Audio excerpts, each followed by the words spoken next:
Yo guys, what is up? Moxon on Borderlands 4 video, and today we're going to be going over my updated guide to Ricochet Rafa. Now, this is the build guide that I put out for leveling, and I had a ton of fun with like Peacebreaker cannons leveling. However, I've now pushed Rafa up to Ultimate Vault Hunter 5, and I wanted to like update the build because we've had to make some changes and adjustments to give it the power that it needs to have for Ultimate Vault Hunter 5, as well as it has now been confirmed by Gearbox that they did make an adjustment to the Peacebreaker cannons prior to the game launching. So while my like old footage showed the Peacebreaker cannons just like insta one framing bosses, that doesn't quite happen anymore. So we've made some adjustments to provide this build with the amount of damage that we can still one-shot bosses, but also have a ridiculous amount of fun time mobbing.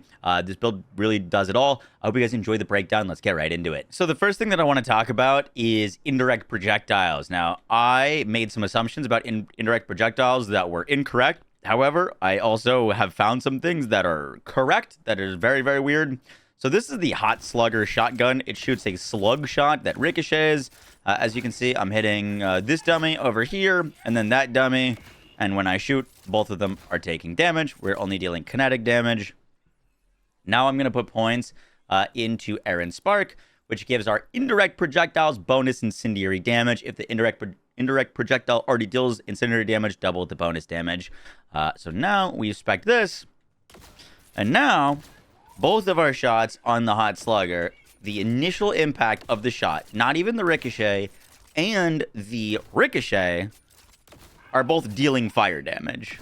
You can see that there's the bonus fire damage proccing on that dummy and bonus fire damage proccing on the initial dummy. So the main weapon for this build is going to be the Hot Slugger. We're rotating from using just General Jacobs to mainly using this shotgun. There seems to be some like weird things going on with the initial projectiles, where I can get the initial projectile fired out of a Jacobs to do incendiary damage, but the subsequent projectiles are not. And so the Hot Slugger, which only fires one projectile, will make all of its damage incendiary damage.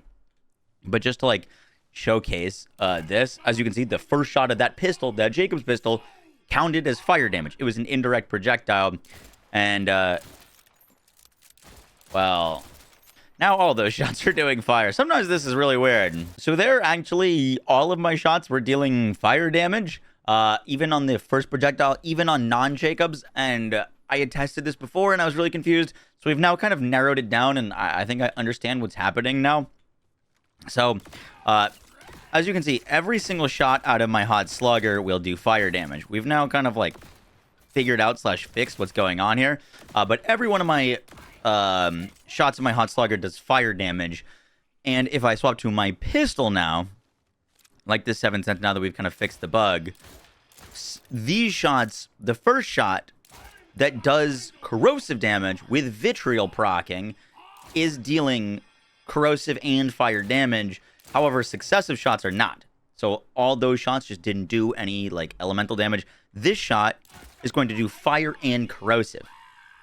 And the reason for that is, seems like vitriol gives us bonus damage on our first shot. If you played any sort of Borderlands 3 around when Ricochet Witch was a build, you would get additional projectiles for bonus elements. And it seems like this might be working the same way, in that vitriol is technically counting as indirect damage being tagged with our bullet. So that means that any shot that is shot with vitriol is counting as an indirect projectile, hence getting a bunch of damage and a bunch of bonus incendiary damage. Because the hot slugger always shoots with vitriol because it's a 1 in the mag, every one of the hot slugger shots are then getting the 45% bonus damage and the bonus incendiary damage, and giving us lifesteal as well. So the hot slugger is just ridiculous on this build. It does seem like you can bug this out to make it so that every single one of your shots is counting as an indirect projectile. But for the most part, we're going to be using the hot slugger. That is kind of our main weapon. Now, the next thing that's kind of going crazy with Rafa is he's getting a multiplier on his ricochets. And I'm not talking like a little 45% increase multiplier. I'm talking like 4x multiplier. So real quick, the reason why your ricochets and when sometimes your Peacebreaker cannons just absolutely insta-delete things is here. I'm hitting 6 and 7k on this dummy. If I shoot this guy, 6, 7k, I don't know if you saw that. There was a 43k proc on this dummy off of a ricochet. So 8k, 9k. Let's shoot that guy so that he's targetable. 34k on the target dummy. 37k bonus fire damage. There's a 24k proc off of a 7k initial damage. Anytime that we are ricocheting to an enemy, we're going to be getting a damage multiplier on this build. That part, I haven't figured out why that's happening. I think it also has to do with bonus elements and things getting multiplied and additional projectiles. Same kind of weird things that were happening with the recursion in Borderlands 3. But yeah, anytime that we are ricocheting to an enemy, we're going to hit them way harder than the initial target. Now that we've kind of cleared up some confusion about Rafa and the things that are going on kind of beneath the hood, let's talk about skill tree. So I spec'd a ton of different skill trees for this build. I tried a ton of different things. I tried not going into right side. I tried spec'ing all the way to first impressions to get this big damage increase. I tried spec'ing really, we spent basically 2 days working on this build. So I'm really happy with the spec that we ended up with. And I'll talk about why I'm not spec'ing into other things. So basically, we're going to go to Cityar to give us some extra gun damage. Fire rate is also nice here for the Peacebreaker cannons, but for the most part, we're focused on our guns. We need Huerga to give us action skill restore whenever we're attacking enemies. Action skill uptime is really important for us because it's going to give us a bunch of different bonuses, particularly from our overdrive, because we are going to be using the Dancer class mod. I'll talk about that in a second. We're going to be rocking Insta-Tito so that we get extra crit chance, but more so that whenever we crit with our action skill, it gets restored. This basically gives us 100% uptime on our action skill. We're also going to Maestro to gain more skill damage, and El Valiente so we can get more damage while our shields are up. This is mainly for bossing. Just when we shoot a boss, we just get a bunch of 30% increased damage. Then we go to Asymmetric Warfare, indirect projectile damage. Once again, for the Hot Slugger, this is a 45% damage buff. For our Peacebreaker cannons, this is a big buff. Errant Spark gives us a whole bunch of bonus damage on our Hot Slugger. And then we also go double auto shot.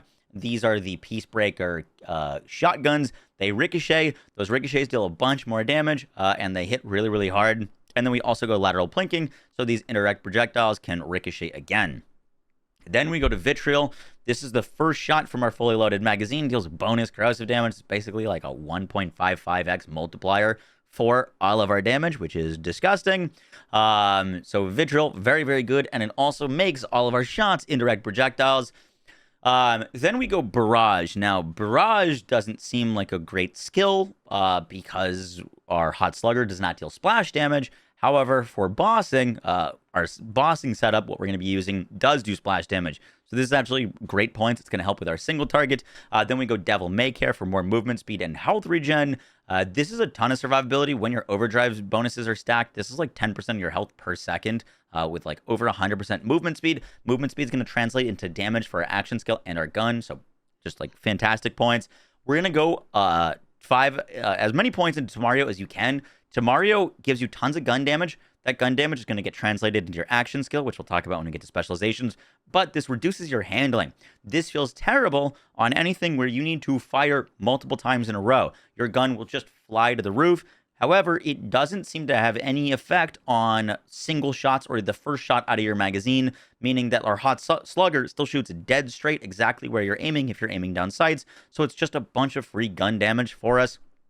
And then we don't put a point into Saltado. Hopefully your class mod puts a point here. If you don't have a class mod point into this, definitely put one. But this is going to give us double all our overdrive bonuses whenever we kill an enemy. So we're getting more splash damage, more movement speed, more gun damage. Then we put points into Midnight Oil. This is going to give us bonus damage on our action skill, so that hits harder. Now, I personally really like putting 5 points into Expedite here. This gives us ridiculously fast movement speed. It turns the build into like ludicrous amounts of speed. However, it can be a little hard to control. I personally like it, so like most of the time I'll be playing with 5 points into Expedite. However, it can be tough to control, and I know people don't like moving all that fast all the time. So this is kind of up to you for your action skill. It'll deal more damage and it'll be more reliable with Midnight Oil. But if you want to move at like supersonic speeds, Expedite, which gets all of their overdrive bonuses and all of Sotado's bonuses, plus Devil May Care with all this movement speed, will allow you to basically be as fast as a car, which is really, really fun. For our gear, our main weapon is the Hot Slugger. This is, you know, basically what the whole build is kind of revolving around, so definitely a must-have for this setup. You can use basically any gun, but this is like really what we've designed the build to use, so make sure you get one. And then for bossing, there's a whole bunch of options. I've been using the Dullahan. This is a Jacob shotgun that can roll with spread launchers. Spread launchers are like the highest single instance of damage that I've found in the game. Basically, with the spread launcher, we get all of our splash damage bonuses. We can get all of our gun damage bonuses. We can use like an amp, and we just shoot this thing, and the boss will melt. Some other fun options, if you want to use the Kickballer. The Kickballer with a Jacob's roll will one-shot most things in the game, but it will also one-shot you. And for like extended farming, I just found this thing, like, it's kind of like a novelty. Like, it's cool, but I just hate killing myself. And so it's very fun, but I don't think, like, if you can one-shot things without one-shotting yourself, I would go that route personally. So Kickballer is also really cool. And then the last thing to mention for bossing is actually the King's Gambit. Now, this is a really, really neat pistol to use with this build. Basically, when you throw this thing out, it'll create an orb which your gunshots ricochet off of. And remember how we said ricochets get a multiplier? Basically, you can throw this out and then shoot off of it, or have your auto turrets shoot off of the orb that's floating, and then they become indirect projectiles, and then they do a ton of damage. So basically, you can just like reload spam this next to a boss, and the boss will melt. It's a really, really cool weapon. However, it's not like the most reliable. Sometimes bosses that are flying, if they're moving around, can be real tedious to kill with this thing. Also kind of like a novelty, gimmicky weapon, but it will kill a lot of bosses, and it'll kill them pretty freaking quick. And so that's kind of our like bossing option: the King's Gambit, the spread launcher shotgun, and the Kickballer. Personally, I go with the spread launcher, but these are hard to farm and find, versus these you can go out and get like more easily. For like our like main running around setup, the triple bypass, this gives us 3 charges on our Repkit. This is so good because, one, I've got movement speed on this, so we get even faster. But also with our specializations, whenever we use our Repkit, we get 25% of our cooldown back. And I get 3 of these, so I could just Repkit. And then if my cooldown ever is gone, it just comes back. Note that you do not want these with the like actual cooldown roll. It seems to bug out the cooldown. But triple bypass is just a must-have. Then we're going to be using the Dancer class mod. The Dancer is going to give us more gun damage, more movement speed, more splash damage, all of the things we care about, more survivability. I was originally using the Instigator on this build. I went and tested it out to see the difference between the Instigator versus the Dancer, and I think the Dancer just wins basically in every scenario. It's just really, really good. The big thing that the Instigator is good for is making the Peacebreaker cannons deal more damage, and they do more damage, but it didn't feel worth the trade-off and the investment fully going Peacebreaker cannons versus just investing in ourselves and having the Peacebreaker cannons as utility and a little bit of extra damage. For our shield, for mobbing, we're going to be using the fireworks. Ideally, you find this in fire so that it gets the indirect projectile bonuses. This just helps a ton with like mobbing. You can get it in cryo as well for some extra CC. I haven't gotten lucky enough, but fireworks for bossing, or sorry, for mobbing. And then lastly, I use the proficient Quintain so that my slugger can ricochet an additional time. Gives me some extra crit chance, which is really nice. People have been asking me where I farmed this thing. This is just like a random world drop. There's not like a specific drop source to get something like this. It is just kind of, unfortunately, like a luck thing. Now, I do want to cover our bossing setup real quick because things change. It's some small changes, but they are changes. I put on a amp splash damage Repkit.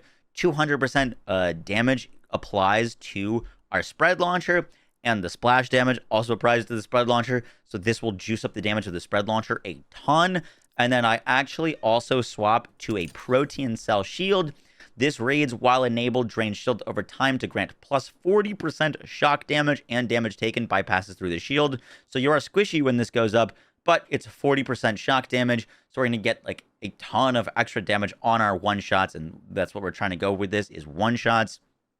So basically the rotation is, so it's not like overly confusing, is you're going to activate your Peacebreaker cannons for bossing. I then like to do my Repkit. I then will do a slam. That activates this. And then we can throw our knife and then spread launcher, and that'll do like millions of damage. Very, very, very nice. It is like a little bit of like a fighting game combo where you're activating your action skill, using your Repkit. You want to throw your penetrator knife so that you get guaranteed crits. Make sure you slam, shoot the boss. Everything. I'm on UVH5 where bosses get, I think it's like 350% HP. It still just one-shots them.